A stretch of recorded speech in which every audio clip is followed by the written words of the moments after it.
गांव के किनारे एक पुराना सा घर था। उसी घर में एक माँ और उसका बेटा रहते थे। माँ का नाम था सरस्वती और बेटे का नाम अजय। अजय का बचपन बहुत साधारण था। पिता की मृत्यु तब हो गई थी जब अजय सिर्फ 8 साल का था। घर में कमाने वाला कोई नहीं बचा, तो माँ ने दूसरों के घरों में काम करके, खेतों में मजदूरी करके और कभी-कभी सिलाई बुनाई करके बेटे को पाल पोस कर बड़ा किया। माँ के पास अपने लिए कोई सपना नहीं था, लेकिन अपने बेटे के लिए एक सपना जरूर था। वह चाहती थी कि अजय पढ़ लिखकर बड़ा आदमी बने। वह कहती, बेटा मेरे पास कभी किताबें नहीं थी, लेकिन तेरे पास होंगी। मैं कभी स्कूल नहीं जा पाई, लेकिन तू जरूर जाएगा। अजय जब भी थक कर पढ़ाई छोड़ने का सोचता, माँ की आंखों में चमकता हुआ सपना उसे दोबारा खड़ा कर देता। संघर्ष की शुरुआत गांव में स्कूल तो था, लेकिन किताबें और फीस के लिए पैसे कहाँ से आते। माँ दिन रात मेहनत करती, कई बार खाना छोड़ देती ताकि अजय की फीस भर सके। अजय समझता था उसकी हर रोटी माँ की भूख की कुर्बानी से जुड़ी है। रात में जब पूरा गांव सो जाता, तब मिट्टी के चिराग की मंद रोशनी में अजय पढ़ता। माँ उसके पास बैठकर कहती, पढ़ बेटा, तेरा हर अक्षर मेरी थकान मिटा देता है। अजय को माँ की आंखों में सिर्फ उसकी मेहनत नहीं, बल्कि अधूरी ख्वाहिशें भी नजर आती। माँ हमेशा कहती, मेरा सपना है कि तुझे बड़े मंच पर देखूं, तुझे सम्मान मिलता देखूं। पहला मोड़ अजय ने मेहनत जारी रखी और 10वीं की परीक्षा में पूरे जिले में अव्वल आया।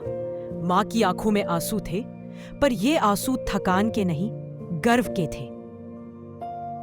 लेकिन आगे की पढ़ाई के लिए शहर जाना जरूरी था। गांव वालों ने ताना मारा, अरे मजदूर की औलाद कहाँ तक जाएगी, छोड़ दे पढ़ाई, खेतों में हाथ बटाए। मगर माँ ने किसी की बात पर ध्यान नहीं दिया। उसने अपनी सारी जमा पूंजी, यहाँ तक कि अपने कानों के झुमके तक बेच दिए ताकि अजय शहर जाकर पढ़ सके। जाते समय माँ ने सिर्फ एक बात कही, बेटा तेरा संघर्ष मेरा संघर्ष है, हारना मत, तेरी जीत ही मेरी जीत होगी। कठिन दिन शहर में अजय ने पढ़ाई के साथ साथ छोटे मोटे काम किए। होटल में बर्तन धोना, अखबार बांटना, ट्यूशन लेना।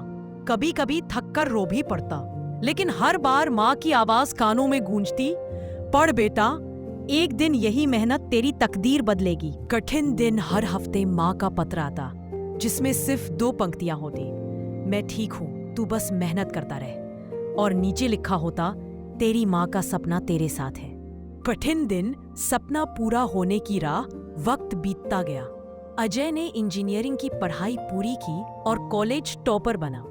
कैंपस प्लेसमेंट में उसे बड़ी कंपनी से ऑफर मिला। उस दिन उसने माँ को फोन किया, माँ तेरा सपना पूरा हो गया। फोन पर माँ की आवाज कांप रही थी, बेटा ये तो बस शुरुआत है, मेरा असली सपना तब पूरा होगा जब तेरी मेहनत से गांव का नाम रोशन होगा।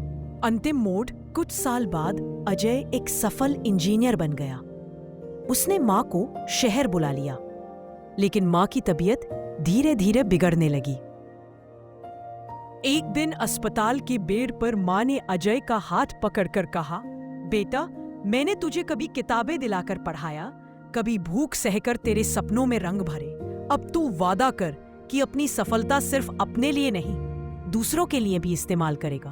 अजय ने सिर झुकाकर कहा, माँ अब मेरा हर कदम तेरा सपना पूरा करेगा। सपना सच हुआ। अजय ने अपने गांव लौटकर एक स्कूल की स्थापना की, सरस्वती विद्या मंदिर। उसका उद्घाटन उसी माँ के हाथों हुआ जिसने कभी खुद स्कूल का दरवाजा नहीं देखा था।